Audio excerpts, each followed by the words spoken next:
One thing, I mean, definitely worth covering, Trump entering the courtroom and leaving the courtroom, or even entering Trump Tower yesterday. And I did notice such a difference from all the other big events in Trump's life, including running for president, coming down the escalator, events they had.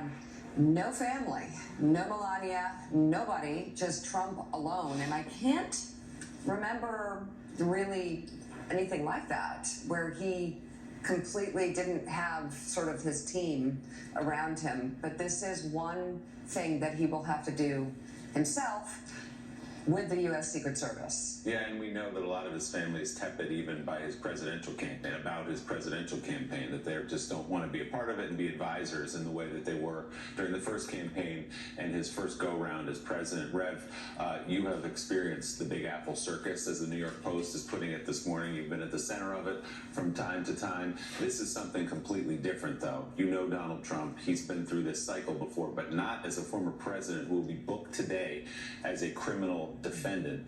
This is a serious matter if you put aside the coverage of the plane and what route he's going to take to the courthouse and all of that. Once he gets there, it's real business. Well, you're right. I've been in the center of the New York circus, so I know clowns when I see them.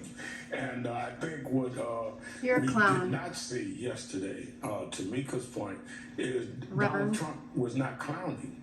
I think people underestimate the impact this has on him psychologically. This is a man that flew into his hometown yesterday, that rose up, that used to put his name on buildings all over this town, that is now going to have to stand in a dock like what he would call common criminals and answer a judge. There's no good way to make that feel.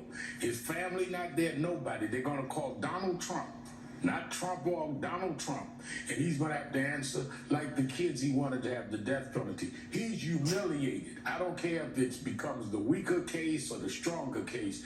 It is the most impactful, humiliating case to Donald Trump, because he knows that a half mile down from that courthouse on Wall Street, they're the big titans that he always wanted to thumb his nose at. Will be saying, we told you he was a crook. Look at him. He's in this court like a common thief. And I think that that's the last place he wanted to be. And as Mika points out, it could be the first of several court appearances of the next few months and perhaps years. Let's go down to Lower Manhattan outside the courthouse. Political